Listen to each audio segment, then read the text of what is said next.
O suicídio é a segunda maior causa de mortes de pessoas entre 10 e 19 anos de idade no Brasil. Segundo a estimativa da Organização Mundial de Saúde, de 2016, a cada 10 horas é registrada a morte de um adolescente por suicídio no país.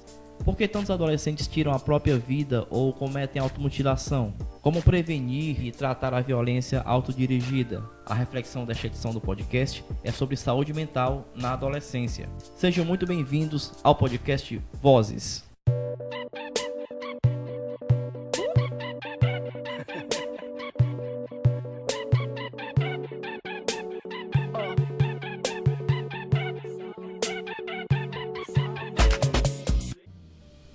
E aí galera, tudo beleza? Estamos começando mais um podcast Vozes, do Instituto Terra des Hommes Brasil. Esse é um espaço criado para dar voz a você, adolescente e jovem, que se interessa sobre diversos temas relevantes à sociedade. Eu sou Jair Melo e o tema de hoje é a saúde mental na adolescência. Hoje nós introduzimos o podcast falando sobre suicídio. Apesar de ser um fenômeno complexo, podendo ter causas diversas, atentar contra a própria vida, na grande maioria dos casos, é consequência de transtornos mentais, como a depressão e outras doenças mais. Mas a nossa discussão não vai se limitar às situações extremas. Vamos falar de prevenção, fatores de riscos e os casos relativos à saúde mental de adolescentes e jovens. Para discutir sobre o assunto, hoje recebemos os jovens que fazem parte do projeto Cuida que é Sal, que tem atuação com a juventude do Grande Mucuripe, em Fortaleza. Eu queria dar as boas-vindas à jovem Amanda Clécia, que tem 20 anos. Tudo bem, Amanda? Tudo bem, Jair, e você? Tudo tranquilo, tudo caminhando. Também está aqui com a gente o jovem Nildo Rocha, que tem 19 anos. Como vai, Nildo? Tudo ótimo com você? Tudo bem, Nildo, tudo tranquilo. Hoje, a nossa discussão será orientada por Lorene Gualda, que é psicóloga e atua no Centro de Atenção Psicossocial, o CAPS, da Secretaria Executiva Regional 6 da Prefeitura de Fortaleza. Muito obrigado pela sua presença, Lorene. Obrigada a você, Jair, pelo convite. Lorene, eu acho que para iniciar essa reflexão é preciso desconstruir uma série de mitos que giram em torno do tema saúde mental.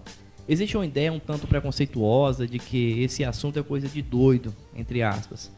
Esse tema, na percepção de alguns, é quase um tabu. É como se as pessoas só falassem de saúde mental quando já existisse, de fato, um transtorno ou quando se está diante de uma situação extrema, como o suicídio, por exemplo. Como é que a gente pode desmistificar, Lorene, a questão da saúde mental, especialmente na adolescência? Bom, então, Jair, eu acho importante, antes de tudo, a gente falar que saúde inclui, né, um bem-estar aí físico, mental e social também, não só pensar saúde como aquela coisa de ausência de doença. E quando a gente pensa na adolescência, tem realmente algumas fases e alguns transtornos, algumas questões que são realmente bem específicas dessa fase, como, por exemplo, primeiras experiências, mudanças no corpo, mudanças no seu papel que você ocupa na sociedade, no seio familiar. Então, tudo isso ele está passando pela vida do adolescente. Digamos que ele termina ficando um pouco mais vulnerável a questões sociais, a questões de, eventualmente, podem surgir na escola, como o bullying, que é muito presente, questão da violência social. Então, imagina aí um jovem que está passando por tanta mudança, aí tem as questões sociais, tem a família, tem a escola.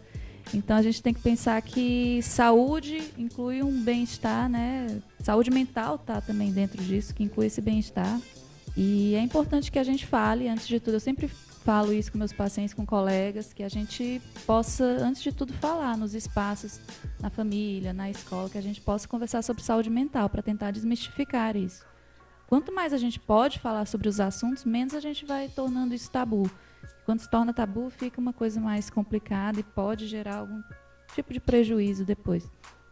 Obrigado, Lorene, pela palavra em relação à questão da saúde mental na adolescência. Amanda e Nildo, a partir de que momento vocês se deram conta da importância de se discutir saúde mental, né? Assim como, de fato, cuidar da própria saúde mental? O primeiro contato com a saúde mental que eu tive foi na escola, quando algumas pessoas ao meu redor estavam se mutilando. E eu presenciei uma garota se mutilando dentro do banheiro. E a partir daí eu fui pesquisar para tentar ajudar ela. E eu acabei vendo que o fator dela estar se mutilando estava relacionado a muitas outras coisas. E daí eu fui pesquisar mais, aí eu comecei a tentar ir a alguns centros mas na época eu não tive acesso por ser menor de idade, tinha que ter minha mãe. E eu não me sentia segura em falar com a minha mãe, que eu acho que é isso que acontece com alguns adolescentes, não se sentem seguros em falar com a pessoa responsável e tal. E foi assim que foi o meu primeiro contato.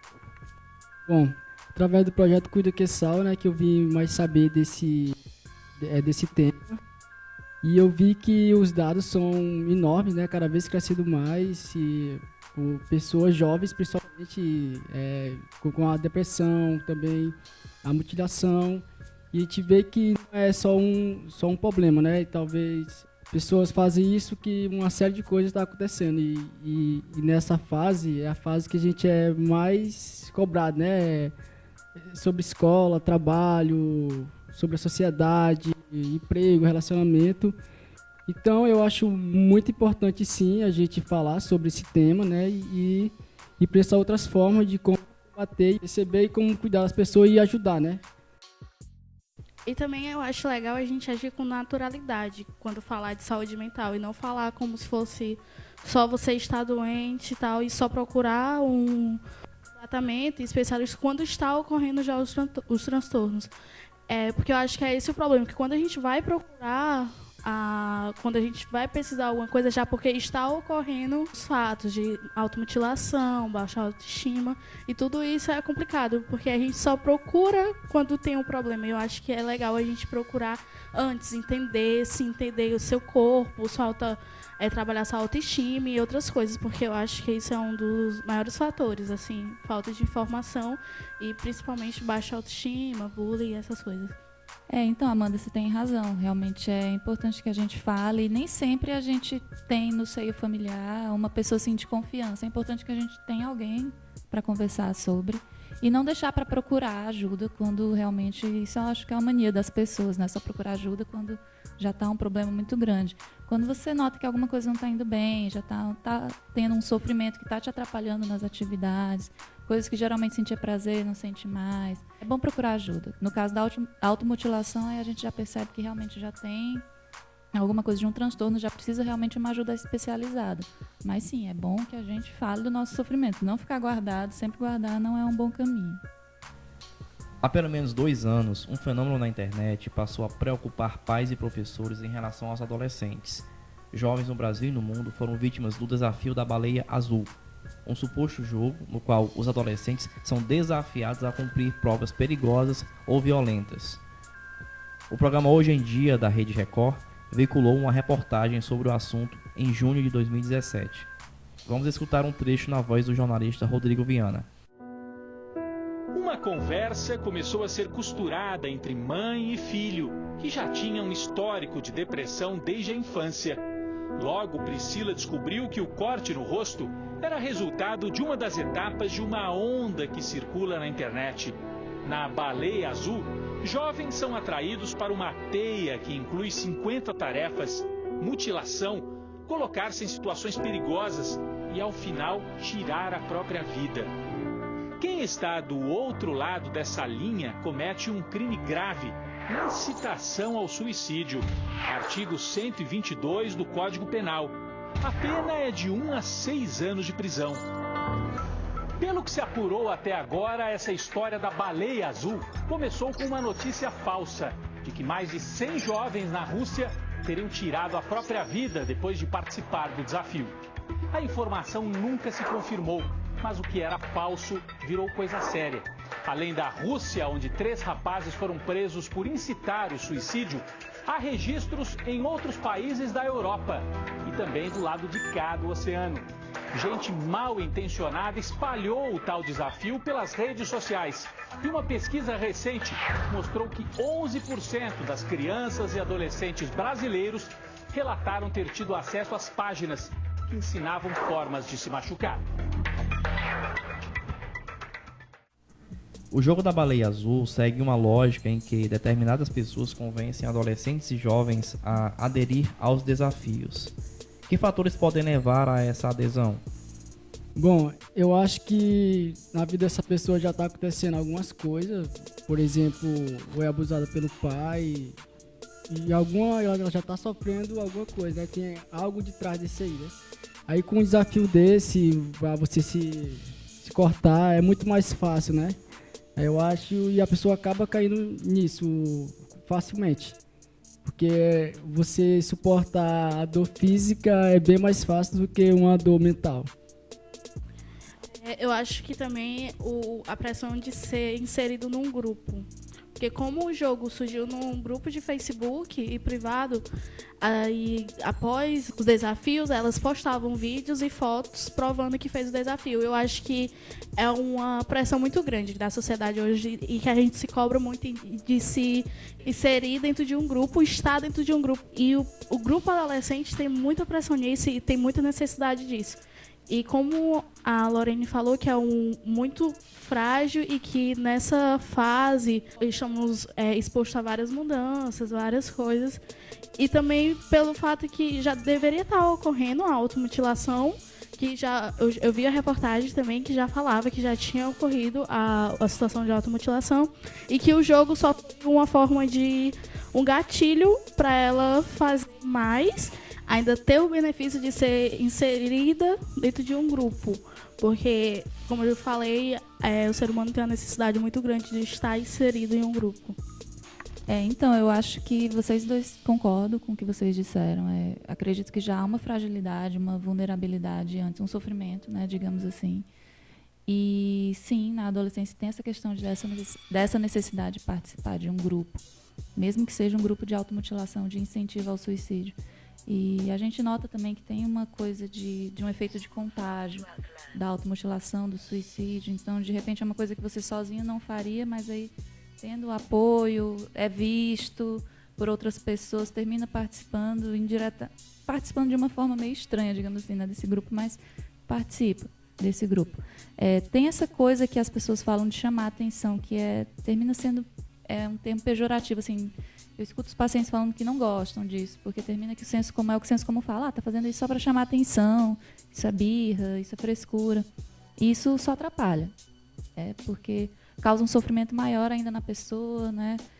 Que ela se sente realmente...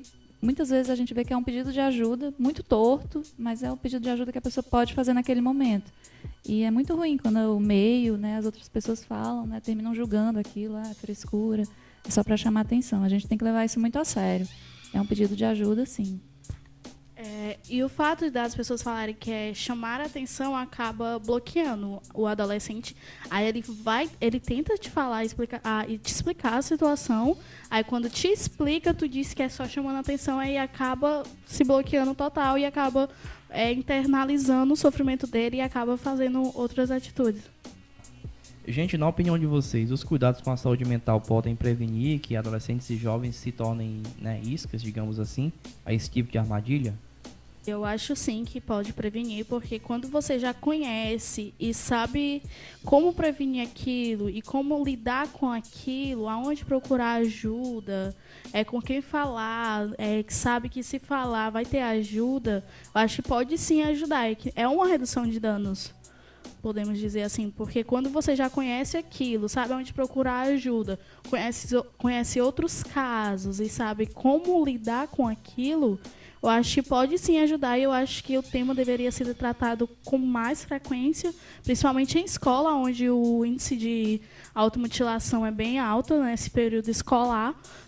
E eu acho assim, gente. Sim, eu acho muito importante, como a nossa amiga Amanda aqui falou, principalmente dentro das escolas, né, que isso é o que acontece mais.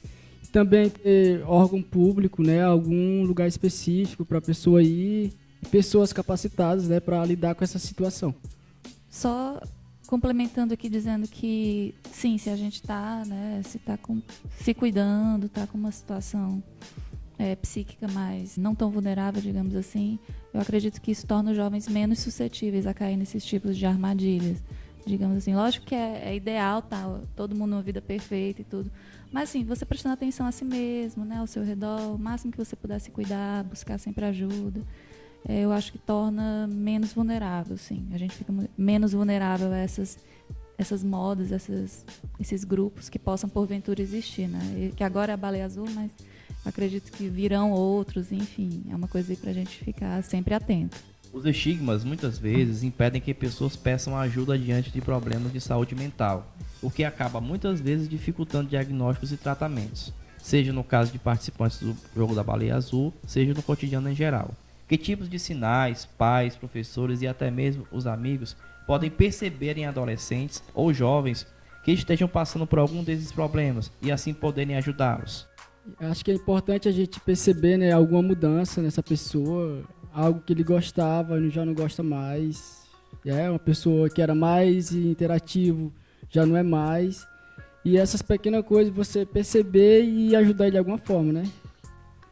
Eu acho que um dos principais sintomas é o isolamento ou a euforia excessiva, porque como a pessoa já é mais calma, está eufórica, nervosa 24 horas, a falta de contato humano, porque a pessoa conversava com as outras, tinha um contato, e agora só fala pela internet, só sabe ficar no celular. Os sinais físicos, eu acho que usando roupas longas, que não tem costume de usar, aqui no Ceará principalmente, que não tem um calor, e usar roupa longa, já pode ser um sintoma. A falta de autoestima também, eu acho que pode ser um sintoma. E o desempenho escolar pode ter caído, eu acho que isso pode ser... eu acho que tem vários outros sintomas que a Lorene pode nos falar melhor. Mas eu acho que esses são os principais, que são os mais comuns e os que eu tive contato, assim.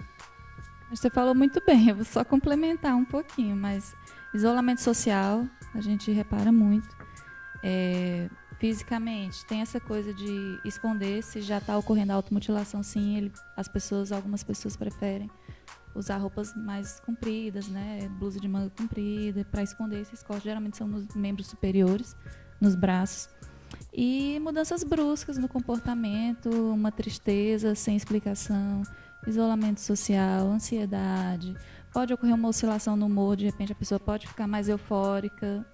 E quem está próximo percebe que isso é uma mudança no comportamento mais observável dela. Então a gente sempre está atento para essas manifestações de sofrimento. Geralmente elas vêm assim dessa forma, desse isolamento, timidez, baixa autoestima, mas pode se apresentar aí de várias outras formas. Amanda, Nildo e Lorene, o que as pessoas próximas aos adolescentes e jovens que sofrem com problemas relacionados à saúde mental, né, aí seja na ansiedade, na depressão, no transtorno bipolar, etc., podem fazer para ajudar essa pessoa no seu cotidiano? Bom, acho que primeiramente a pessoa tem que ter empatia, né? Se colocar no lugar da pessoa, já no caso ele já estiver percebendo. E sempre vai ter uma barreira, né? No caso, se for uns pais, que é mais difícil, é mais fácil um jovem se abrir com um amigo, né? Do que com os pais. E também tentar quebrar essa barreira, né? Conquistar, sei lá, um aperto de mão, um abraço, de aos poucos e tentando se relacionar com ele, né? E tentar de ajudar de alguma forma. Eu acho que o que ajuda muito é o diálogo, tentar dialogar, e que se você vê que o diálogo não é o suficiente, você tentar procurar uma ajuda especializada. Mesmo que seja o suficiente, é legal ter uma opinião de um especialista, porque às vezes a gente conversa com outra pessoa, a gente pensa que é uma coisa, vai na internet, procura e quando você vai no especialista não é aquilo. Eu acho bem importante também o acesso a esses espaços com especialistas. E eu acho que o que não deve fazer é você chegar para uma pessoa que está com os transtornos e chegar com o julgamento. De você chegar e falar, é para chamar a atenção, é frescura, é besteira.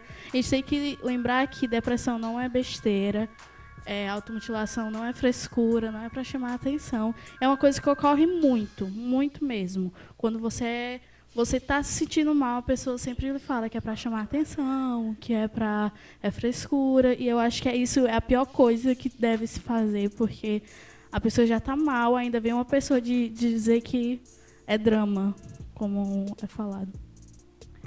Nesses casos de automutilação, mesmo com ou sem intenção de suicídio, a gente sempre orienta inicialmente, se possível, que a pessoa possa conversar, desabafar, digamos assim.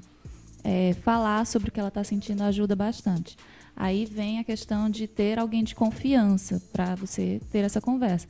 Pode ser que você tenha essa pessoa de confiança na família, pode ser que seja alguém da escola. Enfim, essa primeira escuta, essa conversa é bastante significativa para a pessoa que está passando por esse momento. E precisando encaminhar diretamente para um lugar de ajuda especializada. Inicialmente a gente orienta a procurar o posto de saúde mais próximo, que é de lá que o médico também vai fazer uma outra avaliação. Se for o caso, ele vai encaminhar para o CAPS, né, que é Centro de Atenção Psicossocial. Aí, no caso, aí nós temos 3 tipos de CAPS. Tem o CAPS infantil, né, para menores de idade, até 18 anos. Tem o CAPS AD, o álcool e drogas, que é para quem é usuário de substâncias psicoativas. E para todo o restante da população tem o CAPS geral. Obrigado, Lorene, por nos apresentar os locais onde as pessoas podem buscar atendimento para cuidar da saúde mental. Gente, chegamos ao final do nosso podcast Vozes e vocês gostariam de deixar uma mensagem final para os nossos ouvintes? Eu acho que a mensagem que a gente tem que deixar é que a gente não está só. Porque quando estamos em crise, entre aspas, de crise de ansiedade, de transtornos e tal, a gente tem muita sensação de estar só, de estar sozinho, de que ninguém pode te ajudar. Eu acho que a mensagem que eu tenho é que tem gente sim disposta a ajudar, tem especialistas para te ajudar. Acho que a gente pode procurar ajuda até pelo 188, que é o Centro de Valorização da Vida, que lá tem gente para te escutar, para te caminhar, onde tu pode encontrar ajuda. Se você está com vergonha, pode ser totalmente anônimo. E é bem legal. Bom, a mensagem que eu quero deixar aqui para os ouvintes, direcionando aos ouvintes pais, né?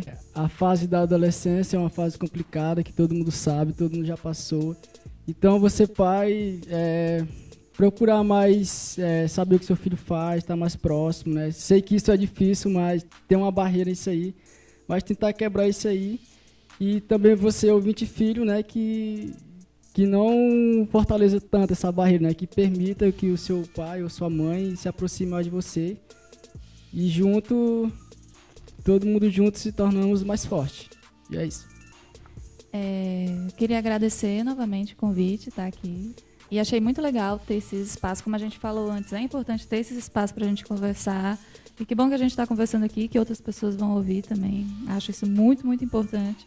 Eu, como profissional que estou ali na ponta, estou vendo que estão chegando esses pacientes, porque me preocupa ver jovens, essa fase que é tão, assim, é conturbada, mas é uma fase tão bonita da nossa vida. E quando chegam jovens lá no CAPS, eu realmente, assim, fiquei preocupada, me senti na obrigação de fazer mais, sabe? E eu acho que, para além do CAPS, para além dos muros de lá, a gente pode ajudar.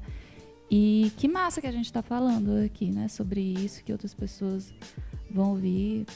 E que a gente possa realmente falar sobre saúde mental, sobre sofrimento, que isso acontece.